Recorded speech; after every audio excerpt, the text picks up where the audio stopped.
Hello दोस्तों, मैं आपका भाई ऋतिक स्वागत करता हूं आपके अपने YouTube channel agriculture on top knowledge में। तो मेरे प्यारे साथियों, आज की जो हमारी क्लास होने वाली है बहुत ही वेरी इंपॉर्टेंट क्लास है। ठीक है, वेरी इंपॉर्टेंट क्लास है। यह आपके क्या है, बोर्ड एग्जाम के पर्पज़ से। ठीक, क्योंकि देखो ये बोर्ड एग्जाम के पर्पज़ से भी और यूपी कैटेट के एग्जाम के पर्पज़ से भी बहुत ही हेल्पफुल होने वाली है। ठीक है, तो इसलिए आप इस वीडियो को शुरू से लेकर आखिर तक देखें। अगर आपको लास्ट में वीडियो अच्छी लगे तो अपने इस भाई का इस वीडियो पर कमेंट करें और वीडियो को लाइक करें। ज़्यादा ही अच्छी लगे तो आप अपने इस वीडियो को अपने दोस्तों तक ज़रूर शेयर करें। ठीक है, तो दोस्तों आज की जो हमारी क्लास होने वाली है, जो बोटनी है हमारी, ठीक है, यानी कृषि वनस्पति विज्ञान, उसकी जो है पुष्प, ठीक है, आपने क्या उसमें पुष्प एक चैप्टर है उसके ऊपर होने वाली है, जिसमें क्या संरचना तथा उसके कार्य है। यानी कि पुष्प क्या है उसके बारे में जानेंगे, संरचना किस तरीके की बनी हुई होती है, क्या क्या उसके अंदर पाया जाता है उसके बारे में जानेंगे, और जो फूल है उसके क्या क्या कार्य होते हैं इस चीज़ के बारे में क्या हम जानेंगे। इंग्लिश की बात करते हैं तो फ्लावर के स्ट्रक्चर एंड फंक्शन के बारे में क्या इस वीडियो के अंदर क्या जानने वाले हैं। ठीक है, तो दोस्तों चलते हैं, गैर टाइम वेस्ट करें आगे। तो दोस्तों सबसे पहले हम देखेंगे पुष्प की परिभाषा, यानी कि डेफिनेशन ऑफ फ्लावर। फ्लावर यानी कि किसे कहते हैं, आप किसे कहोगे ये क्या फ्लावर है। तो पुष्प पौधों का प्रजनन अंग होता है, यानी कि पुष्प क्या है, पौधों का प्रजनन अंग होता है, जो क्या है ओवरी, यानी कि जिसे यौन प्रजनन के लिए क्या उत्तरदायी होता है, यानी कि यौन प्रजनन के लिए क्या उत्तरदायी होता है। इसका मतलब आप समझ सकते हैं कि वह नया जीव उत्पन्न करने के लिए क्षमता रखता है। यह एक परिवर्तित शाखा होती है। ये कैसी एक परिवर्तित शाखा होती है जो फल बीज के निर्माण में सहायक होती है। जो क्या करती है, फूल जो है फल बनाएगा और फल के साथ क्या बनेगा, हमारा बीज बनेगा। ठीक है, तो उसे क्या कहते हैं, हम पुष्प कहते हैं। ठीक, ये होगी आपकी डेफिनेशन, आपके लिए इंपॉर्टेंट है, एग्जाम से पूछेगा पुष्प किसे कहते हैं, तो आप इस डेफिनेशन को लिख सकते हैं। ओके, आगे चलते हैं। अब बात करते हैं पुष्प की संरचना। ठीक है, जो संरचनात्मक भाग हैं वो कौन कौन से हैं, यानी कि पुष्प के अंदर क्या क्या चीज़ पाई जाती है उनके बारे में क्या पढ़ने वाले हैं। ठीक है, मैंने इसमें क्या है नीचे डायग्राम भी दे रखे हैं तो उसके हिसाब से क्या आपको समझा दूंगा। ठीक, तो क्या पुष्प की संरचनात्मक भाग, यानी कि कौन कौन से भाग पाए जाते हैं। तो सबसे पहले भाग पाते हैं मुख्य पुष्प में मुख्य रूप से 4 भागों से मिलकर क्या बना हुआ होता है। जो हमारा पुष्प है 4 भागों से क्या मिलकर बना हुआ होता है। तो वो कौन कौन से भाग होते हैं उनके ऊपर क्या थोड़ी सी हम चर्चा करते हैं। सबसे पहले क्या होगा हमारा पुष्प आवरण। ठीक है, पुष्प आवरण इसे बोलते हैं प्री एंथर। क्या बोलते हैं, प्री एंथ। ठीक है, यह पुष्प का बाहरी भाग होता है। ये कैसा होता है, पुष्प का बाहरी भाग होता है।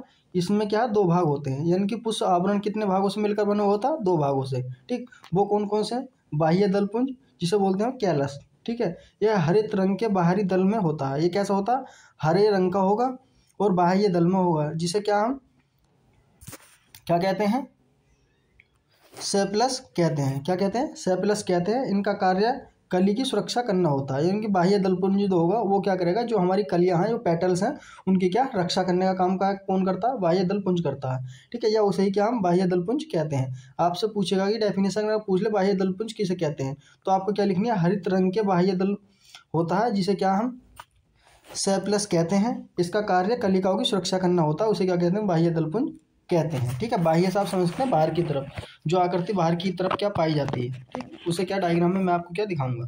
ठीक, आगे चलते हैं। दूसरा भाग है पुष्प आवरण का, कौन सा, दलपुंज। ठीक है, क्या है, दलपुंज। ये कैसा होता है, रंगीन पंखुड़ियों का होता है। कैसा होता है, रंगीन पंखुड़ियाँ होती हैं जिन्हें क्या है, पेटल्स कहते हैं। ठीक है, यानी कि पंखुड़ियों को क्या बोलते हैं, इंग्लिश में पेटल्स बोलते हैं। ठीक, कहते हैं। इनका कार्य जो परागकरण होते हैं उनका क्या आकर्षण करना होता है, यानी कि इनका जो पंखुड़ी होती हैं, जो आपने देखा होगा गुलाब की हैं, वो क्या है अपनी तरफ आकर्षित करती है, किसी कीटों को आकर्षित करती है परागण के लिए। ठीक है, तो इसे क्या कहते हैं, दलपुंज कहते हैं। ठीक, ये किसके भाग है, दलपुंज जो होगा किसका है, पुष्प आवरण का भाग है। ओके, आगे चलते हैं।